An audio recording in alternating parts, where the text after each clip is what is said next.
ओम अज्ञानतिमिरान्धस्य ज्ञानाञ्जनशलाकया चक्षुरुन्मिलितं येन तस्मै श्रीगुरुवे नमः। नमो विष्णुपादाय कृष्णपृष्ठाय भूतले श्रीमते भक्तिवेदान्तस्वामिनिति नामिने। नमस्ते सारस्वती देवे गौरवाणी प्रचारिणे निर्विशेषशून्यवादी पाश्चात्यदेशतारिणे। जय श्री कृष्ण चैतन्य प्रभु नित्यानंद श्री अद्वैत गदाधर शिवासादि गौर भक्तवृंद। हरे कृष्ण कृष्ण कृष्ण हरे हरे, हरे राम राम राम हरे हरे। तो कल की क्लास में हमने 21 श्लोक कंप्लीट किया था, जहाँ पर मेनली कुछ कॉन्सेप्ट बताए जा रहे हैं, किस प्रकार से चरित्रहीन पुरुष स्त्रियों को एक्सप्लॉइट करते हैं, या ब्राह्मण जो है जिनको ज्ञान ज्ञान संसार को देना चाहिए वो अधर्म में रत हैं, या फिर ब्राह्मणों ने राजकुलों का आश्रय ले लिया है और राजकुल के लोग ब्राह्मण संस्कृति का अनादर करते हैं। ये तीन चीजें हमने देखी थी। इसके बाद 22 श्लोक से हमें आज करना है। किम छत्र बंधून कलिनोपसृष्टान राष्ट्राणि वा तैर्वरोपितानि इतस्ततो वासनपानवासः स्नानव्यवायोन्मुखजीवलोकम्। अब तथाकथित प्रशासक इस कलयुग के प्रभाव से मोहग्रस्त हो गए हैं, और इस तरह उन्होंने राज्य के सारे मामलों को अस्त व्यस्त करके रखा है। जब कलयुग का प्रभाव से कोई मोहित होता है तो अपनी ड्यूटीज को ठीक से नहीं कर पाता है, इसका बोलने का मतलब है। ये प्रशासक के लिए लिखा गया है, परंतु सामान्यतः कलयुग के अनर्थ के प्रभाव से जब कोई व्यक्ति होता है तो उसके जो कर्तव्य है वो कर्तव्य को ठीक तरीके से नहीं कर पाता है। इसके बाद, क्या आप इस कुव्यवस्था के लिए शोक कर रही हैं? अब सामान्य जनता खाने पीने सोने तथा सहवास की विधि विधानों का पालन नहीं कर रही है और सारे कार्य कहीं भी कैसे भी करने के लिए सन्नद्ध रहती है। क्या आप इस कारण से प्रसन्न हैं? तो एक्चुअली एक एक अनुवाद के द्वारा धर्मराज जो जो कि वृषभ बैल के रूप में है, वो बता रहे हैं कि किस प्रकार से अधर्म जो है वो सोसाइटी में क्रीप इन होता है। इन बहुत इंपॉर्टेंट श्लोक है ये। वार्तालाप दोनों के बीच में चल रहा है, परंतु इन जनरल ये क्लियरली बताया जा रहा है कि किन किन वस्तुओं के कारण अधर्म संसार में क्रीप इन करता है। एक तो जब लीडर्स कलयुग से मोहग्रस्त हो जाते हैं तो सब टॉपसी टर्वी हो जाता है। दूसरा, ईटिंग स्लीपिंग मेटिंग डिफेंडिंग के नियम जब जनता पालन नहीं करती है, कैसे भी कहीं पे भी ये भौतिक क्रियाएं शारीरिक क्रियाएं पूरे करने लगते हैं, तो उससे भी समाज का वो बिगड़ता है। जैसे सामान्यतः हम देखते थे वैदिक समय में, जो खाते थे भगवान को भोग लगा के खाते थे, परंतु वो कॉन्सेप्ट ही खत्म हो चुका है अभी। अगर भोग लगा के खाते हैं तो लोग उसको अजीब मानते हैं। और स्ट्रीट फूड लोगों को अच्छा लगता है। स्ट्रीट फूड में ना तो हाइजीन होता है और ना कोई इतने अच्छे से बनाया जाता है, ऑनियन गार्लिक भी रहता है, तब भी लोगों को अच्छा लगता है, बहुत फेमस है वो। आप देखेंगे हर सिटी के नाइट लाइफ में, आप देखेंगे तो रेस्टोरेंट्स की सीरीज रहती है। वैदिक समय में रेस्टोरेंट इतने फेमस नहीं थे क्योंकि हर व्यक्ति घर पे बनाता था, भोजन को कभी खरीदा नहीं जाता था। अगर किसी को भोजन करना भी रहता था तो किसी के घर जाता था, भोजन फ्री में करते थे, भोजन कभी भी खरीदा नहीं जाता था। इनफैक्ट एक आध जनरेशन पहले ही हम देखें ना, तो आ, पानी कभी खरीदा नहीं जाता था। अभी धीरे धीरे ऐसा समय आया है कि वायु भी खरीदनी पड़ेगी, इतनी अस्वच्छ वायु हो जाएगी। जैसे दिल्ली में, कल हम दिल्ली में थे तो दिल्ली में AQI इतना लो है, हवा का क्वालिटी इतना लो है कि कुछ कुछ ऐसे लॉन्जेस खुल रहे हैं जहाँ पे लोग शुद्ध हवा जाने के लिए पे करके वहाँ पे बैठते हैं। वो फिल्टर्ड हवा वहाँ पे मिलती है, लोगों ने अपने घर पे एयर फिल्टर लगा के रखे हैं। तो धीरे धीरे जो पहले नेचुरल चीजें जो बहुत आसानी से मिलती थी वो बहुत कठिन होती जा रही हैं। भोजन, दूध, पानी, हवा का भी अभी ऐसा हो चुका है, कितना ज्यादा पॉल्यूशन बढ़ रहा है। तो सब चीजें टॉपसी टर्वी हो जाती हैं जब सामान्य जनता सामान्य नियमों को पालन नहीं करते हैं। प्रभुपाद जी बता रहे हैं कि मनुष्य और जानवर में शरीर की जो क्रियाएं हैं, कुछ कुछ क्रियाएं मनुष्य जानवर में समान हैं। जैसे खाना सोना डरना और सहवास करना, ये मनुष्य पशु दोनों करते हैं। परंतु दोनों में अंतर है कि पशु इन क्रियाओं को कहीं भी बिना किसी रिस्ट्रिक्शन के कैसे भी करता है, परंतु मनुष्य के लिए रिस्ट्रिक्शंस होते हैं। मनुष्य इन इच्छाओं की पूर्ति पशुओं की तरह नहीं करता है, मानव की भांति करता है। जैसे एक कुत्ता लोगों के समक्ष बिना हिचक के कुतिया के साथ संभोग कर सकता है, किंतु यदि मनुष्य ऐसा करे तो इसे सामान्य रूप से अनाचार कहा जाएगा और उस व्यक्ति को अपराधी की भांति दंडित किया जाएगा। वैदिक समय में नियम थे कि पशु इस तरह से कर सकते हैं, परंतु पुरुष स्त्री को अ, धर्म के सिद्धांतों पर रहना होता है। कहीं भी मार्केट प्लेस में ओपन जगह पे नहीं कर सकते हैं, अदरवाइज इनको दंडित किया जाता है, क्योंकि मनुष्य के लिए विधि विधान है जो कि शास्त्रों के द्वारा दी गए हैं। इसलिए शास्त्र जो है वो मनुष्यों के लिए होते हैं, जानवरों के लिए नहीं होते। मनुष्य के लिए कुछ विधि विधान है जो सामान्य आवश्यकताओं की पूर्ति के लिए भी हैं। पाश्चात्य देश में आप देखेंगे तो ये नियम भी ज्यादा कोई पालन नहीं करता है। ओपनली स्ट्रीट में भी लोग किस करते हैं, इस प्रकार से पुरुष स्त्री सेक्सुअल एक्टिविटीज भी करते हैं। दैट मीन्स वो समाज और मनुष्य मनुष्य सभ्यता से और नीचे जा रहा है। मनुष्य के लिए कुछ विधि विधान है जो सामान्य आवश्यकताओं की पूर्ति के लिए भी हैं। जब मानव समाज कलयुग के प्रभाव से मोहित हो जाता है तो ऐसे विधि विधानों की अनदेखी करता है। बिना किसी विधि विधानों के लोग लिप्त होते हैं, जिससे चरित्र के नियमों में भी गिरावट होती है और धीरे धीरे उनकी सोचने की वृत्ति, उनकी क्रियाएं भी पशुओं के समान हो जाती है। इस युग में पिता तथा अभिभावक अपने अपने रक्षितों के आचरण से प्रसन्न नहीं है। उन्हें जानना चाहिए कि कितने ही निर्दोष बालक कली के दुष्प्रभाव में आकर बुरी संगति के शिकार होते हैं। बुरी संगति इन द सेंस देखें, आप बचपन से बच्चे के पास फोन होता है, वायलेंस भी देखता है, वो इलिसिट कंटेंट भी देखता है। माता पिता उसको अलाउ करते हैं केवल किस लिए? फ्रीडम ऑफ स्पीच, कि हमारा फ्रीडम हमें मिलना चाहिए। अधर्म की दिशा में, पाप की दिशा में चले जाते हैं। हमें श्रीमद् भागवत से पता चलता है कि अबोध ब्राह्मण पुत्र अजामिल एक बार सड़क पर चल रहा था तो उसने एक शूद्र दंपति को काम पीड़ित होकर एक दूसरे को आलिंगन करते देखा। इससे बालक आकृष्ट हो गया और बाद में उसको बहुत सारे व्यसन लग गए।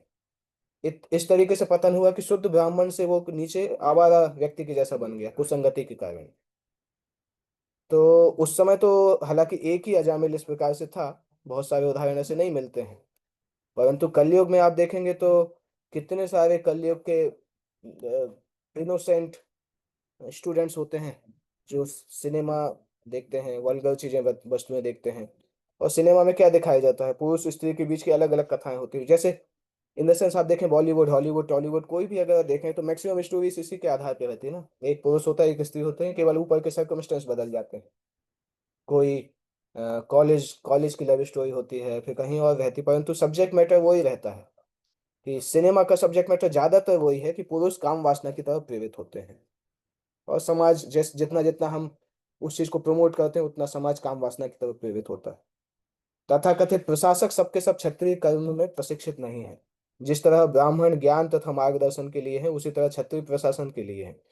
तो प्रशासक जब शास्त्र को नहीं अध्ययन करते हैं तो वो भी क्षत्र बंधु बन जाते हैं, क्षत्रियों के नियम पालन नहीं कर पाते। संस्कृति तथा परंपरा विषयक उचित प्रशिक्षण पाए बिना प्रशासक के पद पर उनको बिठा दिया जाता है। आजकल वे उच्च पदों पर उस जनता के मतों द्वारा पहुंच जाते हैं जिसका स्वयं जीवन के विधि विधानों में अधोपतन हुआ होता है। इसका मतलब है, जनता के द्वारा जब वोट दिया जाता है तो अगर जनता में पाप भरा हुआ है तो फिर जनता अच्छे लीडर को कैसे चुनेगी? लोकतंत्र में एक्चुअली यही एक डिसएडवांटेज है, मेजर डिसएडवांटेज, कि जो मास है वो लीडर्स को चुनता है, परंतु मास को ही ट्रेनिंग नहीं मिला हुआ है, आध्यात्मिक ट्रेनिंग मास के पास भी नहीं है। वो भी खाने पीने की क्रियाओं में शुद्ध अवस्था का पालन नहीं करते हैं। तो जब मास के पास ही कोई ट्रेनिंग नहीं है तो फिर उनमें से लीडर निकल के आएगा वो भी उसी कैटेगरी का होगा। जिन लोगों का जीवन स्तर इतना निम्न हो, वे भला किस तरह उचित व्यक्ति का चुनाव कर सकते हैं? इसलिए कलयुग के प्रभाव से सर्वत्र हर वस्तु राजनीतिक, सामाजिक तथा धार्मिक उलट पलट है। इसलिए बुद्धिमान मनुष्य के लिए ये चिंता की बात है। ये अधर्म का लक्षण है। इसके बाद नेक्स्ट वर्स में, नेक्स्ट श्लोक में आता है कि भगवान कृष्ण इस संसार में थे और भगवान कृष्ण अभी जा चुके हैं। यद्वाम्बते भूरि भरावतार कृतावतारस्य हरिर्धरित्री अंतर्हितस्य स्मरति विशिष्ट कर्माणि निर्वाण विलंबितानि। यद्व अम्बा, या ऐसा हो सकता है हे माता कि पूर्ण पुरुषोत्तम भगवान हरि ने तुम्हारे भारी बोझ को उतारने के लिए ही श्री कृष्ण के रूप में स्वयं अवतार लिया। भूरि भार अवतार, धरती के बोझ को कम करने के लिए भगवान ने हरि के रूप में अवतार लिया। और अंतर्हित स्मृति, अभी आप याद कर रहे हैं कि भगवान चले गए हैं, अंतर अंतर ध्यान हो गए हैं, दृष्टि से ओझल हो गए हैं। यहाँ के उनके सारे कार्य दिव्य हैं और वे मोक्ष पद को पक्का करने वाले हैं। अब आप उनकी उपस्थिति से विहीन हो गई हैं। शायद अब आप उन्हीं कार्यों को सोच रही हैं और उनकी अनुपस्थिति में दुखी हो रही हैं। ये भी धरती से पूछ रहे हैं कि हो सकता है आपको भगवान कृष्ण का याद आ रहा हो, क्योंकि इतने समय से भगवान आपके साथ थे और अभी नहीं है।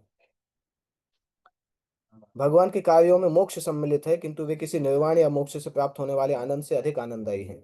दो आचार्य हैं जो कि इस प्रकार से, यहाँ पे एक शब्द जो आया है निर्वाण विलंबितानी, निर्वाण विलंबितानी का मीनिंग दो आचार्यों ने लिखा है।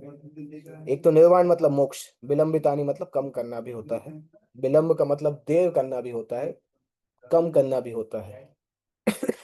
तो दोनों आचार्य जीव गोस्वामी और विश्वनाथ चक्रवर्ती ठाकुर क्या बता रहे हैं? निर्वाण विलंबितानी का अर्थ है मोक्ष के महत्व को कम करने वाला। भगवान की लीलाओं के द्वारा जो सामान्य मोक्ष है उसके महत्व को कम हो जाता है, क्योंकि भगवान कृष्ण प्रेम प्रदान करते हैं। कृष्ण प्रेम के सामने सामान्य मोक्ष जो है वो कोई इतना इंपॉर्टेंट वस्तु नहीं है। मुक्ति प्राप्त करने के लिए मनुष्य को कठोर तपस्या करनी होती है, लेकिन भगवान इतने दयालु हैं कि पृथ्वी का भार कम करने के लिए अवतरित होते हैं। मनुष्य ऐसे कार्यों को केवल स्मरण करके निर्वाण से प्राप्त होने वाले सुख को लात मारकर भगवान का सानिध्य पाने और वहां उनकी आनंदमय सेवा में लगे रहने के लिए उनके दिव्य धाम में पहुंच सकता है। इसलिए सामान्य निर्वाण को व्यक्ति छोड़ देता है, किस लिए? भगवान का सानिध्य पाके भगवान के सानिध्य में उनकी सेवा करना, उनके दिव्य धाम में। ये ऊंची बात है, मोक्ष से भी उच्च स्तर पे माना जाता है कि भगवान की हम सेल्फलेस सेवा, निरंतर सेवा उनके धाम में करते हैं। इसलिए निर्वाण विलंबितानी का अर्थ है कि भगवान अपनी लीला से निर्वाण को भी छोटा कर देते हैं, क्योंकि कृष्ण प्रेम के सामने निर्वाण उतना ऊंचा स्तर नहीं है। इसके बाद इदं ममाचक्ष्व तवाधिमूलं वसुन्धरे येन विकर्षितासि कालेन वाते बलिनां बलीयस सुराचितं किं हृतमम्ब सौभगम। हे माता, आप सारे धन की खान हैं, कृपया मुझे अपने उन कष्टों का मूल कारण बताएं जिससे आप इस दुर्बल अवस्था को प्राप्त हुई हैं। मैं सोचता हूँ कि अत्यंत बलवानों को भी जीतने वाले प्रबल काल ने देवताओं द्वारा वंदनीय आपके सारे सौभाग्य को छीन लिया है। इस प्रकार से अभी ये पूछ रहे हैं, उन्होंने बताया कि कहीं ऐसा तो नहीं हुआ, कहीं ऐसा तो नहीं हुआ। अभी फाइनली धर्मराज इस प्रकार से पूछ रहे हैं कि बताइए कि क्यों आपके साथ ऐसा हुआ है। हो सकता है काल के द्वारा आपके सौभाग्य छिन गए हो, क्योंकि काल के प्रभाव से व्यक्ति के साथ अच्छा बुरा जो भी है काल के प्रभाव से होता है। तो ये लास्ट वो पूछ रहे हैं कि हो सकता है केवल काल के द्वारा आपके सौभाग्य को छीन लिया गया हो। भगवान की कृपा से प्रत्येक ग्रह पूर्णतः सुसज्जित रूप में सृजित होता है, इसलिए यह पृथ्वी अपने निवासियों के पालन हेतु पूर्ण रूप से सुसज्जित है।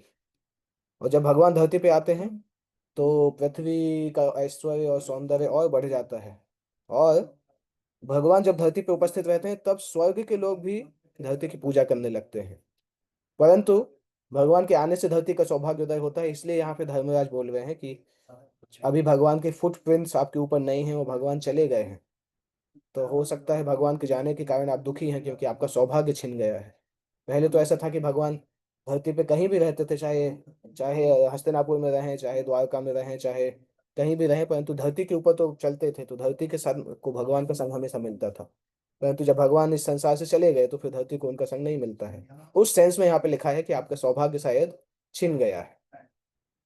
इसके बाद अ, अगले 25 नंबर श्लोक से धरणी, धरती जो है, धरती माता, वो अभी धर्म को उत्तर देना प्रारंभ करती है।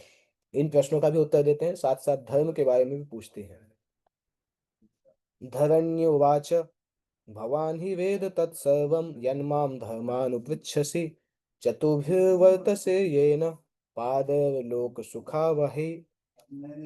धरणी क्या पूछ रहे हैं? गाय के रूप में धरणी ने पूछा धर्म पुरुष से कि भगवान ही वेद तत्सर्वम, आप तो जो है सब कुछ जानते हैं, आपने मुझसे जो कुछ पूछा है वो आप सब जानते हैं और आपको सब कुछ ज्ञात है, ज्ञात हो भी जाएगा इवेंचुअली।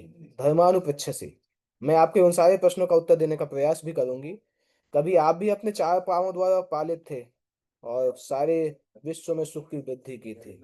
धरती अभी धर्मराज को याद दिला रही है कि एक समय था जब आपके पास भी चारों पैर थे, मतलब धर्म के चारों खंबे जो थे वो स्थापित थे। धीरे धीरे धीरे खंबे टूटते गए और धर्म की स्थिति अभी दयनीय हो चुकी है इस युग में। प्रभुपाद जी वही लिख रहे हैं कि भगवान धर्म की स्थापना करते हैं, और फिर धर्म की स्थापना करने के बाद धर्म को मेंटेन करने की जिम्मेदारी धर्मराज या यमराज को दी जाती है, जिन जो बैल के रूप में यहाँ पे हैं। तो भगवान ने जिन धर्मों की स्थापना की है उन धर्म के नियमों का पालन सत्ययुग में बहुत अच्छे से होता है। त्रेता युग में उसमें एक चौथाई कमी आ जाती है, द्वापर युग में 50% कमी आ जाती है, कलयुग में केवल एक चौथाई बचा रहता है, तीन चौथाई खत्म हो जाता है। तो त्रेता में 75, द्वापर में 50, कलयुग में 25। और कलयुग में भी जो 25% बचता है वो जैसे जैसे कलयुग आगे बढ़ता जाता है 25 भी कम होकर फाइनली जीरो तक आ जाता है। और जब धर्म के सिद्धांत पूरी तरह से जीरो पे आ जाते हैं तब संसार में प्रलय हो जाती है, संसार में विनाश कर दिया जाता है। क्योंकि पूरी तरह से अगर अधर्म फैल गया तो संसार को क्लोज करके फिर नया सृष्टि होता है। तो विश्व में सुख धार्मिक नियमों के पालन के अनुपात में मिलता है, चाहे वो व्यक्तिगत रूप से हो चाहे सामूहिक सामूहिक रूप से हो। ये एक इंपॉर्टेंट कॉन्सेप्ट है। संसार में धार्मिक नियम के पालन अगर होते हैं तो सुख की प्राप्ति होती है। धर्म धनात् धर्म ततः सुखम। अभी भी संसार में अगर कभी सुख मिल रही है उसका मतलब है कि कुछ लोग हैं जो कि धर्म का पालन अभी भी अच्छे से कर रहे हैं, उस उनके कारण से पूरे संसार को भगवान सुख प्रदान कर रहे हैं। जब संसार में धर्म का परसेंटेज बहुत कम हो जाएगा तो लोगों का दुख भी बहुत अनलिमिटेड तरीके से बढ़ जाएगा। तो सबसे ऊंची बात तो है कि व्यक्ति किसी भी कठिनाई में हो परंतु धर्म को मत त्यागे। ऐसा करेगा तो व्यक्ति जीवन काल में सुखी होकर भगवत धाम जा सकता है। और इसके बाद 4 श्लोक में धरती महारानी, 4 एक्चुअली नहीं, 5 श्लोकों में धरती धरणी देवी गुणों का वर्णन कर रही हैं, जो कि हम केवल अनुवाद पढ़ सकते हैं। तात्पर्य हम कल की क्लास में करेंगे क्योंकि तात्पर्य बड़ा है। सत्यम शौचम दया शांति त्याग संतोष आजवम समोदमस्तप साम्यम तितिक्षो परति श्रुतम ज्ञानम विरक्तिरैश्वर्यं शौर्यं तेजो बलम स्मृति स्वातंत्र्यं कौशलं कान्तिर्धैर्यं मार्दवमेव च प्रागल्भ्यं प्रत्ययः शीलं सह ओजो बलं भगः गाम्भीर्यं स्थैर्यमास्तिक्यं कीर्तिमानो नहङ्कृतिः एते चान्ये च भगवन् नित्या यत् महागुणा व्याख्या महत्त्वमिक्षद्भिर्न वियन्ति स्म कर्हिचित् तेनाहं गुणपात्रेण श्रीनिवासेन साम्प्रतं शोचामि रहितं लोकं पाप्मना कलिनेक्षितम्। धरणी देवी गुणों का वर्णन कर रही हैं, जो गुण कलयुग में धीरे धीरे कम होते जाते हैं। उनमें निम्नलिखित गुण तथा अन्य अनेक दिव्य गुण पाए जाते हैं जो शाश्वत रूप से विद्यमान रहते हैं, उनसे कभी विलग नहीं होते। धरणी देवी उनमें का मतलब भगवान के दिव्य गुणों के बारे में बता रही हैं। कौन कौन से गुण? सच्चाई, स्वच्छता, दूसरे के दुखों को सह ना पाना, क्रोध को नियंत्रित करने की शक्ति, आत्मतुष्टि, निष्कपटता, मन की स्थिरता, इंद्रियों का संयम, उत्तरदायित्व, समता, सहनशीलता, समदर्शिता, आज्ञाकारिता, ज्ञान, इंद्रिय भोग से अनासक्ति, नायकत्व, बहादुरी, प्रभाव, असंभव को संभव बनाना, कर्तव्य पालन, पूर्ण स्वतंत्रता, कार्य कुशलता, सौंदर्यमयता, धैर्य, दयालुता, उदारता, विनय, शील, संकल्प, ज्ञान की पूर्णता, उपयुक्त दक्षता, समस्त भोग विषयों का सामित्व, प्रसन्नता, स्थिरता, आज्ञाकारिता, यश, पूजा, निरभिमानता, अस्तित्व, शाश्वतता, समस्त सत्व तथा सौंदर्य के आगार पूर्ण पुरुषोत्तम भगवान श्री कृष्ण ने इस धरा पर अपनी दिव्य लीलाएं बंद कर दी हैं। उनकी अनुपस्थिति में कली ने सर्वत्र अपना प्रभाव फैला दिया है। अतएव मैं संसार की यह दशा देखकर अत्यंत दुखी हूँ। अभी ये जो 40 गुण बताए गए हैं, इन 40 गुणों को बहुत डिटेल में भी वर्णन किया जा सकता है। अगर हम चाहें तो एक एक क्लास में एक एक गुण को लेकर वर्णन कर सकते हैं, पर हम देखेंगे कल की क्लास में प्रभुपाद जी ने इनको किस प्रकार से वर्णन किया है, और थोड़ा सा एक्सपेंड करने का प्रयास करेंगे हम। कितना प्रभुपाद जी ने लंबा तात्पर्य लिखा है, तो कल की क्लास में हम इस तात्पर्य को स्टार्ट करेंगे। भूदेवी वास्तविकता भगवान को याद कर रही हैं, भगवान को स्मरण करके दुखी हो रही हैं, भगवान के गुणों को याद कर रही हैं। तो आज की क्लास यहाँ पर हम एंड करते हैं। अगर किसी को कोई प्रश्न है तो प्रश्न लिख सकते हैं, आज मैं प्रश्न नहीं ले पाऊंगा, और उस प्रश्न के उत्तर हम कल दे सकते हैं, या तो श्री भानुप्रभु को बता सकते हैं या व्हाट्सएप में ग्रुप में भी डाल सकते हैं, तो कल हम उन प्रश्नों को ले सकते हैं। हरे कृष्ण। श्रीमद् भागवतम की जय। जगत गुरु शिल प्रभुपाद। अच्छा।